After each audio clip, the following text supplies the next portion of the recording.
Décibels. D'histoire. La série musique et histoire. Histoire et musique. De Chandail et Chignon. Le podcast des médiathèques de Saint-Médard-en-Jalles.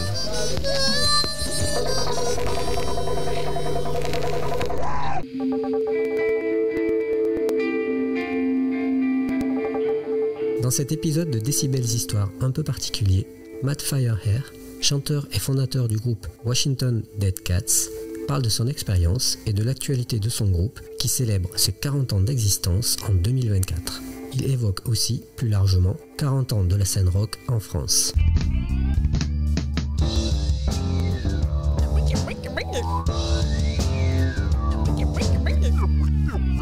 Cet entrefilet culturel vous est présenté par Thierry Asdar, bibliothécaire expert des musiques modernes et populaires américaines du XXe siècle.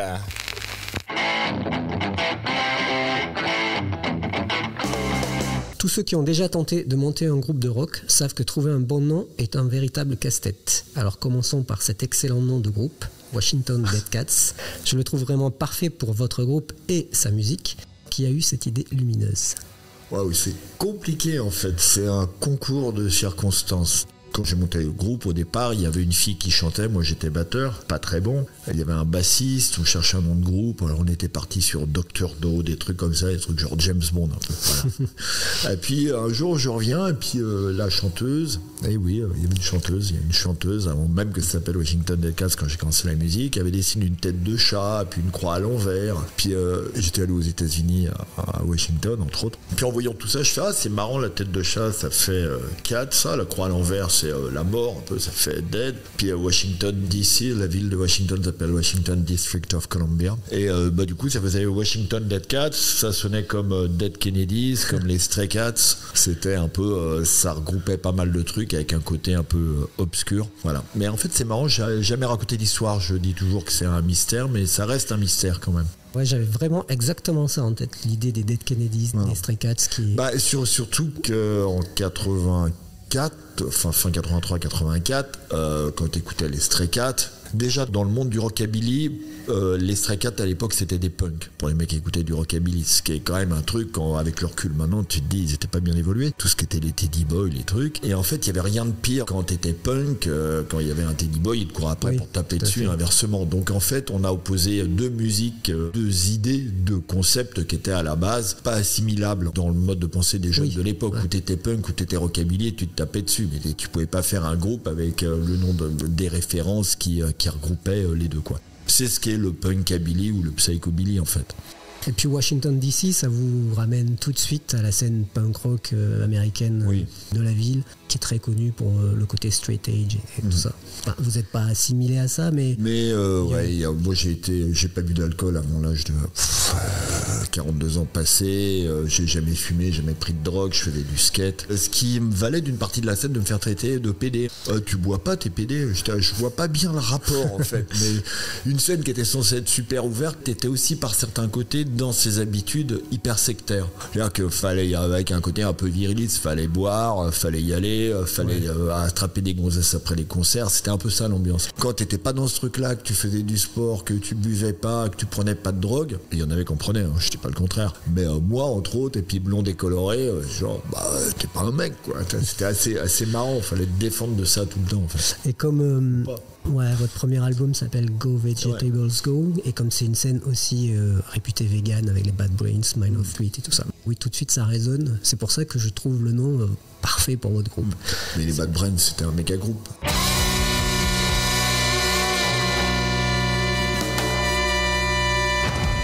Vous l'avez un peu dit déjà, mais dans quelle sphère musicale vous trouviez-vous en 1984 lorsque vous avez formé les Washington Dead Cats? Moi j'ai été élevé avec le blues. Vraiment le blues, mais le blues très instinctif, plus proche de Robert Johnson ou Lightning Hopkins ou Charlie Patton, des choses qu'écoutaient mes parents, Billie Holiday, Ma Rainey, du jazz. Et pour mes 13 ans, mes parents m'ont offert une petite coccinelle qui faisait électrophone avec un double album de Jerry Lee Lewis. À partir de là, je suis tombé dans Jerry Lee Lewis, Elvis, Eddie Cochran, Gene Vincent, Buddy Holly, Johnny Burnett, Hank Mizel, enfin un peu tout ça. Bon, ça sachant que c'est le moment où le punk a explosé, que j'avais des amis de mes parents qui revenaient de Londres et qu'il y en a un qui m'a ramené quand j'avais 13 ans l'album des Sex Pistols. Tu vois. Donc j'ai fait oh, tu vois, 13 ans. Finalement, Elvis c'était déjà un peu ringard. Il y avait toute l'élégance d'Elvis qui est assez, et la voix qui reste un truc extrêmement fascinant. Mais dans le punk, quand t'as 13-14 ans, le punk rock c'était le truc, tu cassais tout quoi. C'était génial. Alors, tu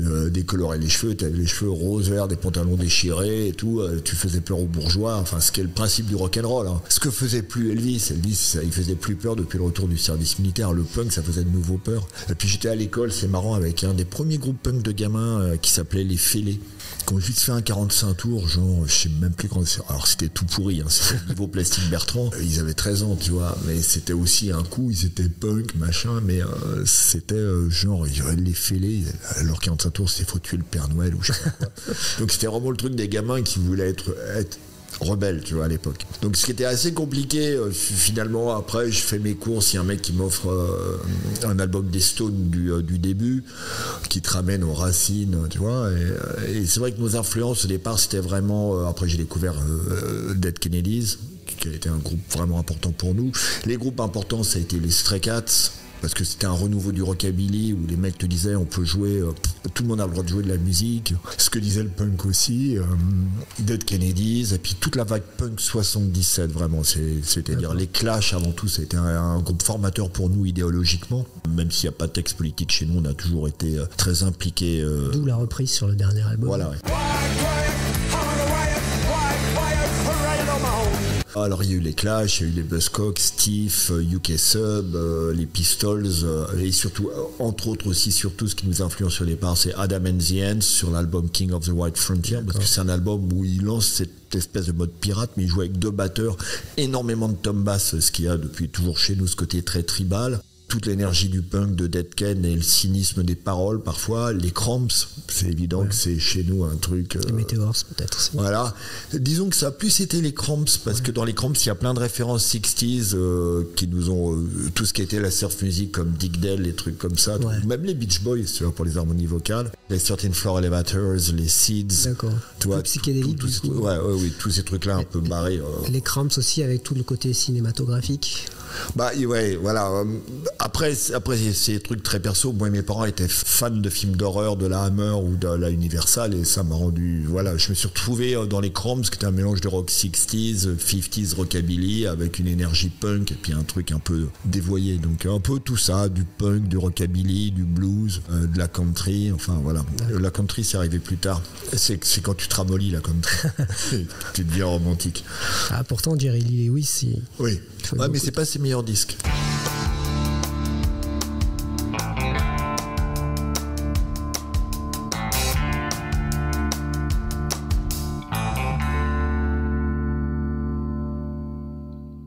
Le milieu des années 80, c'est une période charnière pour la scène rock française.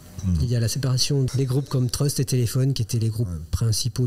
Et en même temps, vous avez l'émergence de Noir Désir, Mano Negra, Négresse Verte, Perrurier Noir, Parabellum, les Tugs, les Shérifs, Ludwig von 88, Washington Dead Cats et beaucoup d'autres. Comment vous avez-vous vécu cette période de l'intérieur et aviez-vous conscience de participer à la naissance d'une nouvelle scène rock française ? On n'avait pas conscience parce que en fait c'est ce qu'on te dit après et puis tu te rends compte d'un coup quand les médias le reprennent et c'est eux qui ont besoin de te dire qu'il y a une naissance d'un truc, bah, sinon ils ont besoin que ça marche. Enfin là on voit quand même qu'il se passe quelque chose. Là il se passe un truc parce que se t'as plein de choses qui se passent en même temps. Principalement à Paris mais dans beaucoup d'autres villes en France. Paris banlieue. Voilà, comme les Tugs et tout ça ou Noir Désir à Bordeaux, mais tous ces groupes se forment quasiment au même moment. Donc on voit qu'il se passe un truc là. En fait, ce qui se passe, c'est qu'il y a une concordance de faits et politiques et culturels. C'est-à-dire que les années 80, quand nous on arrive, quand je dis nous, je pense surtout aux 4 groupes bondage qui étaient Ludwig von 88, Berrurier Noir, Nuclear Device et Washington Dead Cats. Quand nous on commence, les Wash, c'est vraiment, on vient d'une scène rock'n'roll, mais on est déjà en marge parce qu'on a un côté beaucoup plus punk et on est impliqué politiquement. Il y a la montée du Front National d'un côté qui fait que ça révolte plein de jeunes. Il y a le fait qu'il y a les radios libres qui explosent. Et après, c'est vrai qu'à l'époque, tous ces groupes-là étaient influencés par le punk anglais et beaucoup par les Clash, tu vois, avant tout. Je parle des groupes bondage, tu vois, Ouais. en majeure partie. Et c'est vrai qu'à un moment donné, il y a une concordance de groupes qui veulent faire les choses différemment, qui sont dans ce qu'on appelle le do-it-yourself, qui refusent le système comme il est, parce qu'on sait très bien que toutes les maisons de disques de l'époque veulent signer des trucs un peu rock, variété, qui chantent en français. Ils ne sortent que des choses qui ne nous intéressent pas, donc on sait, qu'on va pas se tourner vers eux, parce qu'on n'a pas envie de... Souvent, quand t'as un groupe, t'as envie de te retrouver dans un catalogue avec des groupes qui te plaisent. Alors t'as la concordance du post-punk, tu vois, parce que nous on répétait dans le centre de Paris, dans le Marais, il y avait les anciens Taxi Girls. Il y a tout ce qu'est le post-punk avec des groupes new wave, tu vois, suite à Siouxsie, etc., des groupes assez sombres avec des boîtes à rythme, etc. En fait, à l'époque, quand on a fait notre premier album en studio, le mec était étonné qu'on n'ait pas un clavier. Les guitares disparaissaient. Nous, on était vraiment le groupe à l'ancienne, basse, batterie, guitare, chant, avec plein de chœurs. Les groupes avaient envie de faire les choses différemment. Et l'exemple le plus flagrant, c'est Berrurier Noir avec la boîte à rythme, une guitare, un côté très sombre, un côté très post-punk, si tu veux. Nuclear Device qui était les Clash du Mans et Ludwig qui était le penchant clownesque des Berus, en fait, ouais, qui le reste d'ailleurs. Version Toy Dolls.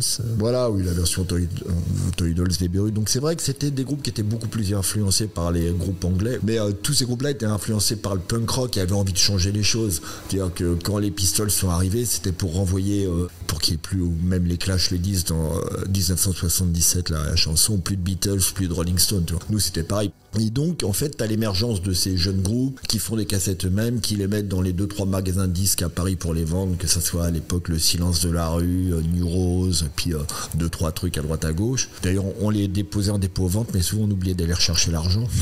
On était vraiment glands. Puis nous, on a eu la chance de faire notre deuxième cassette sur un label indépendant anglais, distribué par Rough Trade à l'époque. Et c'est vrai que t'as ces groupes qui ont envie de faire les choses différemment, des jeunes dans les radios explosent, c'est-à-dire que se mettent à pas avoir envie de passer ce que t'entends partout ailleurs, donc s'intéressent au Wash, au Beru, à Parabellum, à tous ces groupes-là. Et il y a aussi toutes les révoltes lycéennes. Il faut savoir que ces groupes-là avaient l'âge des lycéens de l'époque, un peu plus ou un peu moins. Enfin, pour nous, on était le groupe le plus jeune de l'époque, mais on était dans ces tranches d'âge, donc investi, on jouait dans les amphis, les trucs, donc ça crée un mouvement, ce qu'on les Berus ont appelé le mouvement de la jeunesse. En fait, t'as plein de gens de la même tranche d'âge qui avaient envie de voir les choses différemment, qu'on avait marre d'écouter de la musique aseptisée vendue par des multinationales, qui avaient envie d'indépendance, de rébellion, et en fait tout ça, radio libre plus l'émergence des fanzines qui ont explosé. Nous, on a eu notre premier article dans Best quand on a fait la couve du Nouvel Obs, c'est un Élysée Montmartre. Avant, les mecs voulaient pas parler de nous, tu vois. On avait eu un petit truc par du journaliste indépendant. Tous ces groupes-là les intéressaient pas. C'est à partir du moment où ça a commencé à fonctionner qu'ils se sont dit, il se passe un truc. Mais ils étaient totalement à la traîne, tu vois, sur tout ça. Parce que c'était vraiment un truc hors circuit.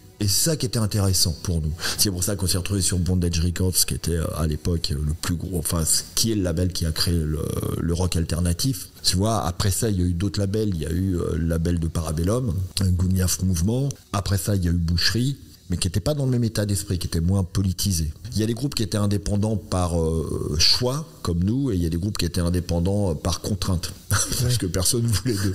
Tu vois, voilà. Après, la Mano a été récupérée par Virgin, mais donc quand c'est sur Boucherie, pas mal de groupes ont été, les satellites qui ont été signés un peu plus tard sur Bondage, ont été récupérés par Sony aussi, tu vois. Mais c'est pas, à part la Mano, qui est un exemple criant de groupe talentueux qui a su exploser au niveau international, tous les autres groupes qui venaient de ce truc-là, qui ont été récupérés par des majors comme les satellites, ils n'ont pas vendu plus de disques chez Sony et ça a un peu fait un flop. C'était un peu, en fait, la signature en major, c'était un peu le pacte avec le diable. Parce qu'on te donne plus d'argent, oui.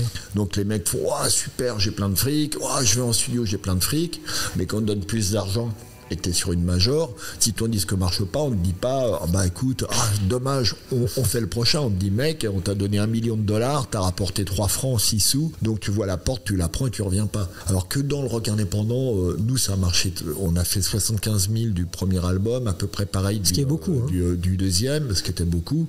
Et après on faisait moins, c'était pas très grave en fait, ça aurait pas été très grave. Après Bondage a explosé, mais c'était pas très grave pour nous. C'était pas le fait de vendre des disques qui était important, c'était le fait de faire des choses qui était important, de faire des décors, de faire des tournées, d'être en contact avec les gens, d'être dans un mouvement global de fanzine, de radio, de choses qui explosaient. On s'est rendu compte que ça explosait peut-être 2-3 ans après, au moment où tout le monde s'est intéressé à nous, et nous comme d'autres groupes on a refusé nous d'aller faire des interviews sur Radio Tour Eiffel, qui était la radio de Chirac, sur différentes radios commerciales, en disant les gars, on n'a pas besoin de vous, C'est vous qui avez besoin de nous, en fait, qui avez besoin de parler d'un phénomène de société, mais nous, on vous écoutait pas avant, on vous écoute pas, on n'ira pas chez vous. Ce qui était une démarche assez nouvelle aussi, quoi. Plus toutes les tournées qu'on a fait, nous, pour le Scalp, pour Reflex. Le Scalp, c'était la section carrément anti-Le Pen, auquel participaient les groupes de l'époque. Enfin, les groupes de l'époque qui étaient surtout des groupes bondage, c'est-à-dire Nuclear Device, les Wash, Ludwig Beru, et après ça, il y avait Parabellum, Dirty District, ces groupes-là qui... Donc il y avait tout un mouvement de jeunes antifascistes en France, il faut quand même le savoir, parce que ça a un peu disparu. Il y avait bien une sorte de solidarité, enfin en tout cas, il y avait une solidarité entre tous ces groupes-là. Oui, c'était pas chacun dans son coin et on s'en fiche. Nous, à Bondage, on avait la chance d'avoir, entre autres, Marsu, qui était le manager des Beru, qui travaillait au label, qui montait des plateaux Bondage avec les groupes, et puis on faisait vraiment front ensemble. Ces groupes-là se battaient aussi pour faire des prix d'entrée de concert moins chers, parce qu'à l'époque, tu vois, c'était assez cher. On se battait pour vendre nos disques moins chers, et tout ça, même nous, ça reste dans nos contrats. C'est nous qui gérons maintenant le prix de vente de nos disques. On est parti de pièce à cause de ça. On n'était pas d'accord à un moment donné sur un best-of qui devait sortir, sur le prix de vente du best-of qu'on trouvait trop cher, en leur disant c'est du fond de catalogue, un best-of. Hein. C'est des morceaux que tu as rentabilisés. On est passé de artiste chez Pias à label distribué. C'est-à-dire que nous, on continue à vendre nos disques pas très chers, on vend nos CD en concert 10 €, nos vinyles entre 15 et 17. Voilà, alors on va peut-être être obligé d'augmenter parce que tout augmente, mais par rapport à beaucoup de groupes, c'est largement raisonnable. On fait quand même attention au prix d'entrée de nos concerts, d'une manière générale, et dans nos contrats reste une clause refusant l'entrée à toute personne avec des insignes nazis, quoi. Nazis, racistes ou autres. Voilà. Okay. Même s'il n'y a pas de politique dans nos paroles.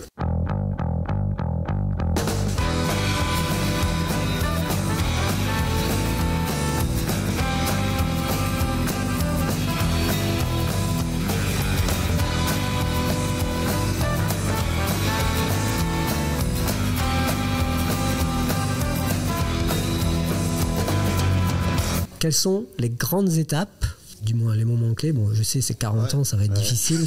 Mais disons, si on retient quelques grands moments de la carrière du groupe. Il y a toujours le premier album.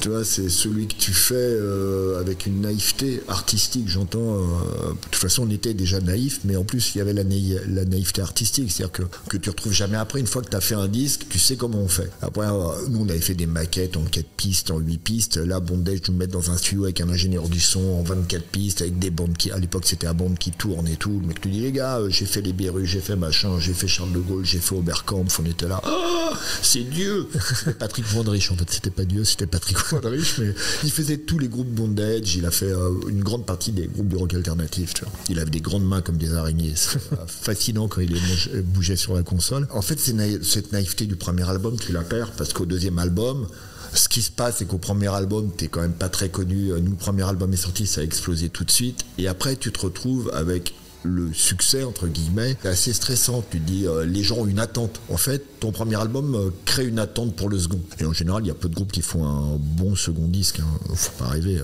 Même nous, le deuxième, il y a des morceaux forts, mais dans l'ensemble de l'album, il se tient beaucoup moins bien que le premier, quoi. Donc ça, le premier album, c'est un truc où tu découvres tout. Tu fais la pochette. On allait au marché, on faisait des photos avec Masso, qui était notre saxo, qui est après devenu, qui est photographe et qui est devenu le saxo des Beru et qui venait de Lucrat Milk avant. Donc toute cette naïveté de comment faire une pochette. Notre album, c'était la première pochette couleur de Bondage, tu vois, à l'époque du label. Avec tous les légumes et tout ça. Voilà, ça coûtait trop cher. Et puis ils nous disaient, mais non, les gars, vous pouvez pas faire cette pochette-là. En gros, on nous demandait de nous mettre devant un mur de briques, tu vois, et de faire les rockers, quoi. Vous êtes un groupe de rock, punk, vous avez un super look et tout.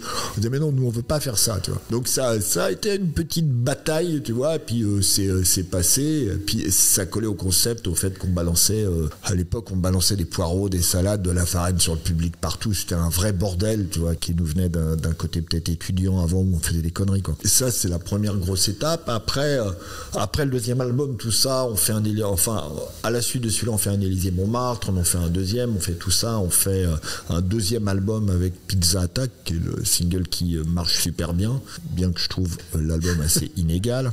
Il y a même des morceaux que je déteste, et là en ce moment, je sais pas pourquoi, ça va être la 40 ans, les gens me disent, ah ouais, ce morceau, il est super, je le vois sur des photos, c'est les morceaux que j'aime j'aime le moins souvent, c'est horrible. Je fais mais non les gars, c'est pourri. Et on fait le Bataclan 2 soirs de suite, donc là on fait des gros décors, etc. Et c'est vraiment un moment qui est important pour nous parce qu'on passe un cap. Et après on change de guitariste, à un moment donné ça flotte. On fait un autre album tout à fait minable, Watch My Call It, chez Musidisc. On est sorti de Bondage, les Berus je crois ont arrêté ou sont en train d'arrêter. Bondage c'est en train, tous les groupes s'embrouillent avec Bondage. En fait on perd le... En fait c'est un peu comme quand tu pars de chez tes parents, tu vois, au paumé, tu sais pas trop où tu vas, t'as l'impression que tu sais tout, mais en fait au début tu galères quoi. T'as un peu le truc, on pensait savoir où on allait artistiquement, on voulait faire évoluer le groupe vers autre chose, ce qui a toujours été notre choix de toute façon de faire une musique assez diversifiée, mais je pense qu'à l'époque personnellement, j'ai pas emmené le groupe dans la bonne direction, qu'on n'a pas pris le bon producteur parce que le disque sonne pas comme il devrait sonner. Il y a des morceaux qui sont moins bons que ce qu'ils pouvaient être. Et puis après, on arrête un peu de temps après. Après, il y a en 2003 qu'on sort Treat Me Bad. Donc, entre-temps, on revient, on fait un mini-album live, etc. Et en 2003, on décide suite à une tournée avec Peter and the Test Tube Babies, de faire un nouvel album. Et là, on fait un album qui s'appelle Treat Me Bad.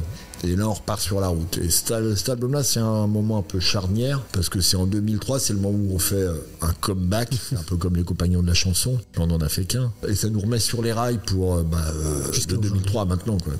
Donc, c'est quand même quelque chose. C'est un disque qu'on enregistrait au studio Davout, qui est un studio qui a été détruit depuis, mais qui était un super beau studio à Paris, où tu avais des grandes séances de cinéma, avec un ingé son avec qui on travaille pour la première fois, qui s'appelle Patrice Lazareff, avec qui on travaillera beaucoup après, qui nous aide vraiment, en fait, qui aime les gens du groupe, qui aime le groupe. Et ça nous remet en selle, en fait. Alors c'est pas facile au début parce que les gens sont pas sûrs du groupe. Tu vois, quand t'as arrêté un certain temps, on a une notoriété qui est encore là, mais est-ce que les gens attendent, c'est pas obligatoirement ce que nous on veut faire. Voilà, ça se remet en place. On a accès à pas mal de médias. On fait France Inter, on fait plein de trucs comme ça et ça se passe plutôt bien. Mais on est un peu toujours dans la provo. On est toujours un peu en décalage. Tu vois, c'est assez marrant quand on fait le Fou du Roi. Genre je monte, alors je chante pieds nus, je monte sur la table où il y a tous les invités, je me mets à chanter et en fait au moment où je repars avec mon micro, le câble de micro part derrière moi, mais j'avais fait le tour de Pierre Tchernia qui était là et je manque d'étrangler Pierre Tchernia, tu vois, qui est là, donc c'était plutôt drôle. Nous ça nous fait marrer, eux ça les fait rire mais un peu moins. Ce qui était marrant c'est qu'on était dans la loge avec un mec, un petit vieux qui parlait avec une voix, on se dit mais on le connaît ce mec, c'est qui ce mec? Et d'un seul coup on voit un gros sac avec un truc mais genre en plastique dégueulasse orange, tu vois. Et en fait, c'était le mec, c'était Casimir.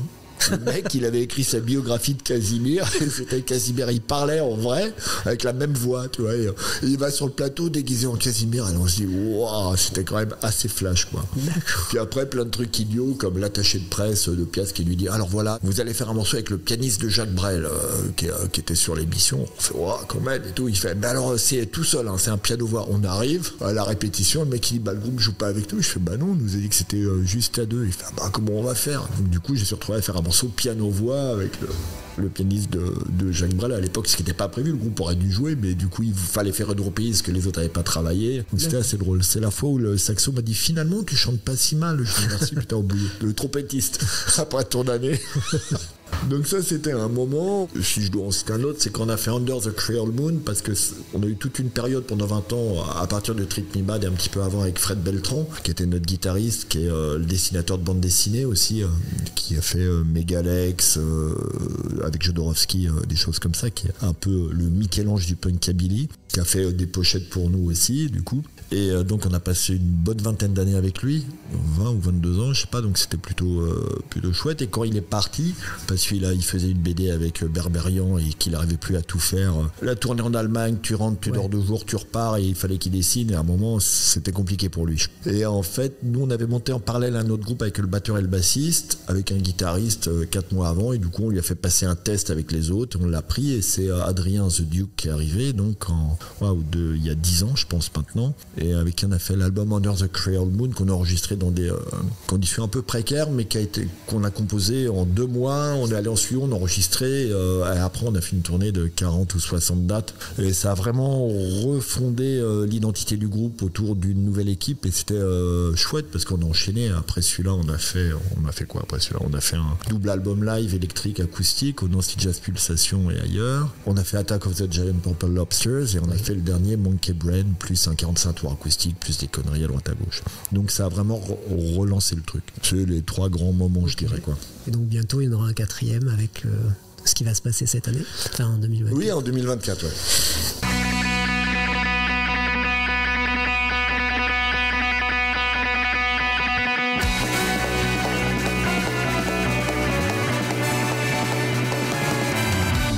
Pendant toutes ces années, quel est votre plus grand souvenir au niveau du groupe, hein, bien sûr? Ah oui, parce que je saurais pas dire, en fait c'est plein de souvenirs. Et puis souvent tes plus mauvais moments deviennent tes meilleurs souvenirs. C'est ma question suivante. Voilà, et c'est...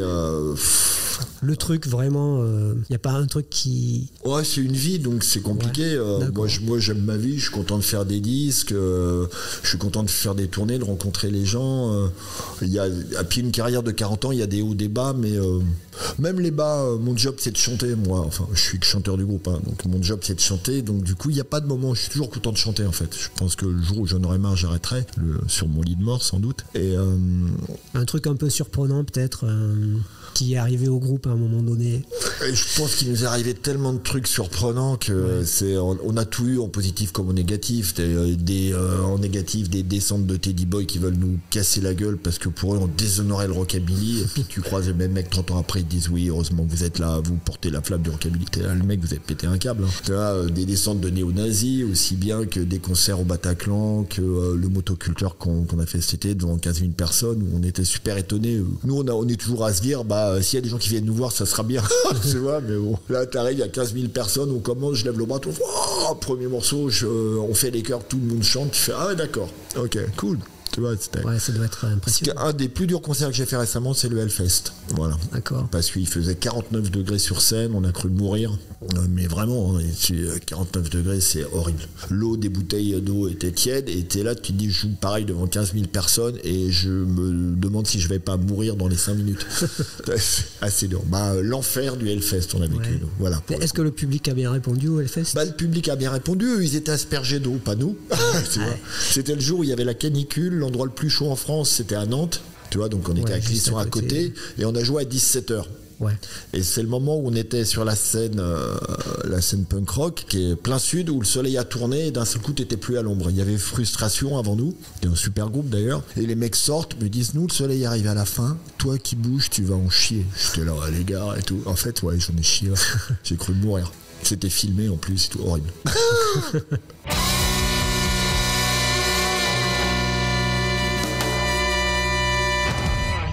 Tu es, je crois, le seul membre du groupe original au niveau de Washington Dead Cats. Est-ce qu'aujourd'hui c'est un groupe fixe ou c'est une formation mouvante, les Washington Dead Cats? Non, c'est plutôt une formation. Cette formation-là, elle a le batteur est là depuis 33 ans, le saxo 31 ou 32 ans, moi bientôt 40 ans. Je pense que le bassiste ça doit faire 16 ans. Et le guitariste 10-12 ans, donc c'est quand même une formule qui tient. En fait, ce qui se passe, il y a souvent un musicien qui part, qui est remplacé par un autre. Sur 40 ans, c'est souvent pas du désaccord, c'est souvent...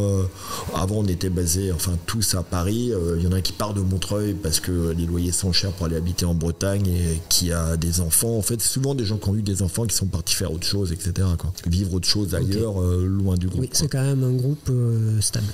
Finalement, c'est ça. Disons que oui, c'est un groupe stable avec du changement personnel de temps en temps, mais c'est plus dû au choix de vie. Puis on a toujours été très solidaires dans le sens qu'est-ce que tu veux faire, il n'y a pas de problème, on en parle en fait. Donc, c'est aussi pour ça que les choses tiennent, quoi.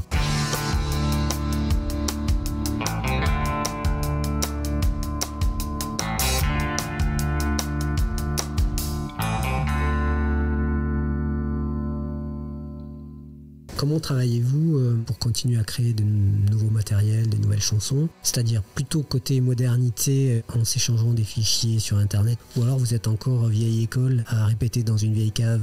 Il y a de tout. Les deux? De tout, oui, il y a de tout. Il y a parfois le guitariste envoie des trucs, tu vois, il va envoyer un truc avec une voix ou le bassiste, tu vois, une musique, ou parfois moi j'ai envoyé un texte avec une idée de mélodie.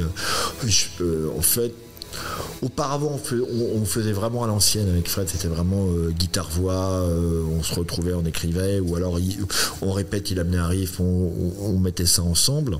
Avec le nouveau groupe, c'est un peu différent. Le bassiste amène un morceau, le guitariste amène un morceau, une idée. En fait, c'est pas un morceau, c'est une idée. Puis on répète et on va plus loin. Donc il y a bien un rythme de répétition, vous rencontrez, oui. D'accord. Oui, non, le truc, je trouve, en fait, c'est l'émulation qui crée en fait l'envie et puis le fait que tout le monde est à l'aise avec sa partie, etc. De toute façon, on n'est pas du genre à répéter chaque semaine, on répète de manière fixe en résidence un nombre de jours où on fait que ça, quoi. On va répéter 3 jours de suite ou 4 jours ou une semaine de suite, 8 heures par jour et on va se consacrer qu'à ça. On est vraiment dans les rails et après on enregistre tout en même temps, chacun retourne chez soi avec son enregistré, réfléchit, change ses parties, écrit son texte, etc. Et on se revoit après et on recommence.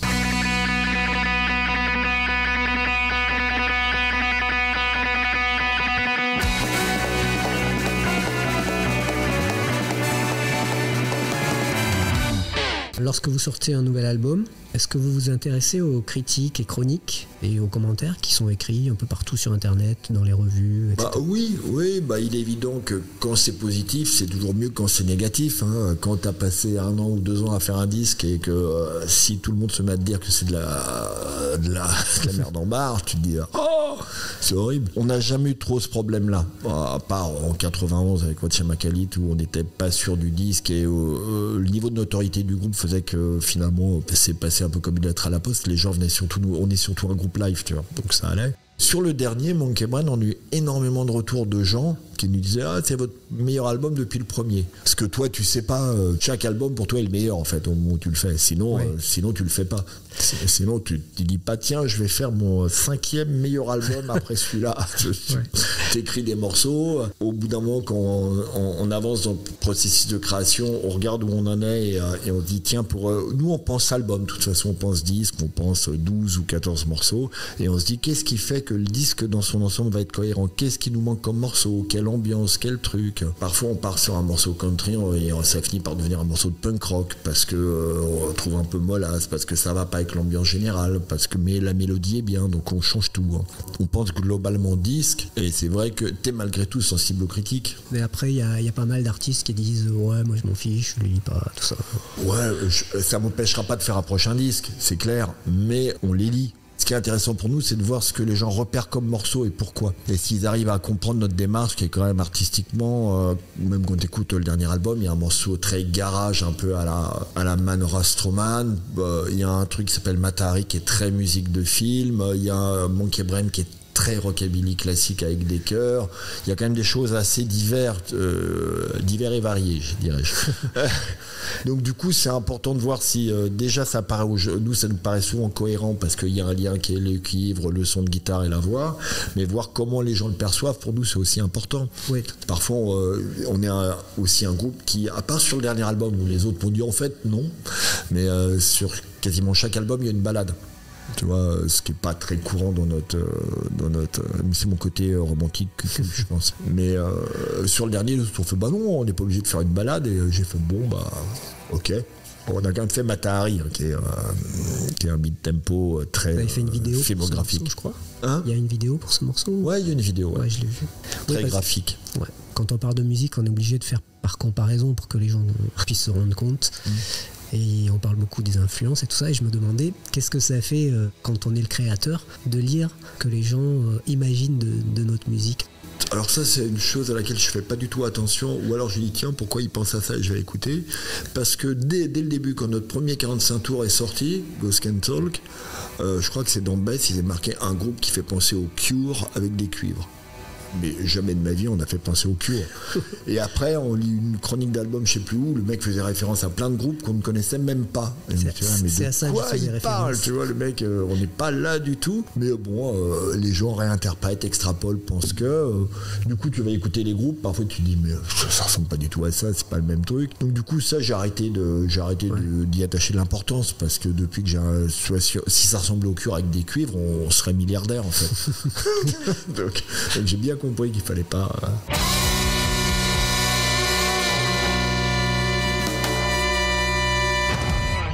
De quelle façon allez-vous célébrer le 40e anniversaire du groupe ? J'ai cru comprendre qu'il y avait un truc spécial qui allait se faire. Oui, on y travaille depuis une bonne année. Maintenant, on a monté un big band. mais un vrai big band avec 13 cuivres. C'est-à-dire il y a 5 saxophones, 4 trompettes, 4 trombones, et on a réarrangé entre 16 et 18 morceaux des 4 décennies en version big band. C'est-à-dire que si tu vas sur notre site washingtondeadcats.com, il y a un slash il y a un onglet avec marqué 40 ans où on voit des vidéos en répétition, des photos. C'est-à-dire qu'on a fait le choix de réarranger, alors ce qui est étrange, et d'enregistrer un album en big band aussi, là, qu'on est en train de finir, qui sortira en octobre ou novembre. On voulait pas faire un best-of, tu vois, une sorte de compile best-of, nos meilleurs morceaux des 40 ans, même si on va en faire une, mais c'est plus pour les gens qui viennent au concert, où on mettra des inédits, des machins, ou les gens qui connaissent pas, qui ont envie d'avoir une vision un peu globale. Ouais, c'est toujours chouette. Mais ça, c'était pas le but pour nous de faire les 40 ans en faisant ça, en fait, juste un best-of et une tournée, comme d'hab, en jouant 2-3 morceaux différents. Ça, on le fait tout le temps. En fait, à chaque disque, on fait une tournée avec on change la setlist. C'était vraiment d'aller ailleurs. Il se trouve qu'on a des cuivres et qu'il y a une volonté de la part des cuivres aussi de prendre ça en main. C'est pas, tu vois, ce qui est bien, c'est que ça, il y a des pôles qui changent en fait. Tu vois, là, c'est vraiment eux qui ont pris ça en main. Il se trouve ils jouent dans des brass bands, des trucs comme ça. Donc, ils ont un carnet d'adresses avec plein de cuivres qui viennent de partout. C'est assez marrant. Et qui jouent avec, ça va des Mad Caddies au Sacre du Tympan, tu vois. Donc, c'est quand même large, ces gens. Et en fait, ce qui est assez marrant, c'est qu'il n'y a pas de big band rock en France. Enfin, tu vois, même en Europe, t'en as pas beaucoup parce que ça coûte extrêmement cher à monter, à déplacer, à vendre, à faire jouer. Et puis surtout, il y en a eu aucun qui venait du punk rock, tu vois, ou assimilé. Donc on avait vraiment envie de garder le groupe comme on est nous, en fait, basse, batterie, guitare, chant, très groupe de punk rock, et de rajouter, au lieu d'avoir 2 ou 3 cuivres comme d'habitude, de rajouter toute la puissance d'une section cuivre, faire un truc comme Pizza Attack qui est vraiment un truc de cuivre avec 13 cuivres plutôt que 2 ou 3, c'est un truc, ça t'arrache la tête d'avoir plein de gens qui font les chœurs aussi. Tu passes de 5 mecs qui chantent à 17 personnes qui chantent, et c'est les chœurs de l'armée rouge, quoi. Tu vois, c'est un truc, c'est assez impressionnant. Donc, aller ailleurs, présenter un spectacle différent, sachant qu'on va intercaler des morceaux, tout justement, à l'inverse, qu'on fera peut-être à 2 au lieu de 6, pour vraiment créer du rythme, de l'espace, et faire un spectacle avec une création lumière, avec tout ça. C'était le but de sortir du format traditionnel des Wash et de présenter un autre spectacle. Donc, il y a une Cigale qui est prévue. Là, on joue au Plan le 27 janvier. On joue aux Estivales de Pau, je crois. Puis enfin, il y a plusieurs dates de prévues, mais on en fera peu. Parce que c'est 21 personnes sur la route au lieu 21 ou 22 personnes sur la route au lieu de 8. Certains endroits veulent le faire, mais la scène est trop petite. Et puis t'as un problème technique parce qu'il faut sonoriser 17 personnes, il faut mettre en place 17 personnes, il faut des retours, des machins, des micros, c'est pas... Les clubs sont pas équipés pour ça, quoi. Et il faut aussi que les 20 personnes soient disponibles au bon moment. Alors ça, on y arrive. Ça, on y arrive parce que la production du spectacle, voilà, je voulais dire, est vraiment atypique. En fait, tu vois, c'est pas, ça existe pas en fait. Après, tu peux faire référence au Brian Setzer Orchestra, mais on le fait pas dans le même état d'esprit. Mais c'est le même type de big band, parce qu'un big band, c'est un nombre de cuivres défini. Au départ, on a essayé de négocier avec notre bassiste, qui est tromboniste aussi et qui a fait énormément d'arrangements, en disant peut-être que pour qu'on arrive à faire plus de dates, on devrait être moins nombreux. Il a dit un big band, c'est comme ça. Bon, on a dit bon, d'accord alors.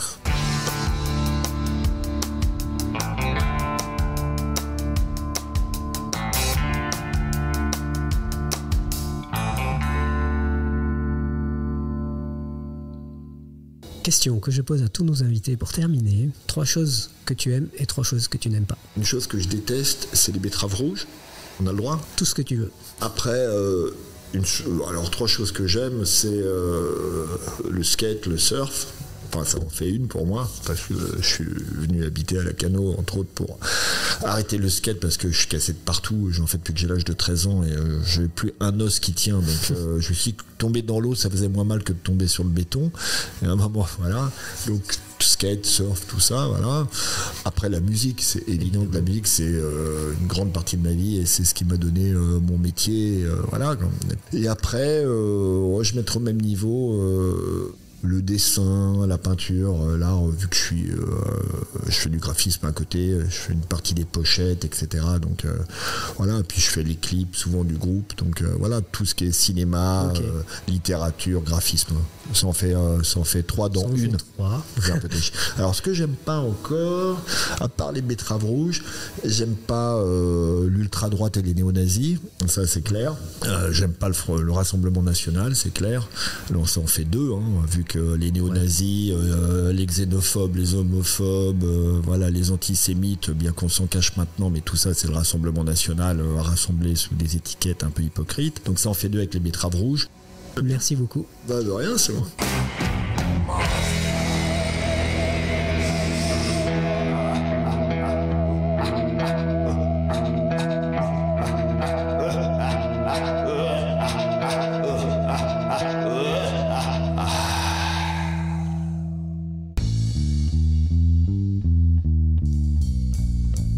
Semez vos envies et cultivez votre curiosité en attendant le prochain podcast des médiathèques de Saint-Médard-en-Jalles. Abonne-toi. C'est comme ça que tu l'avais imaginé? Non, c'est pas top, c'est pas top. Ça c'est moche, ça. Ça c'est très très moche. Décibel, Histoires. la série musique et histoire Histoire et musique. de Chandail et Chignon. Le podcast des médiathèques de Saint-Médard-en-Jalles.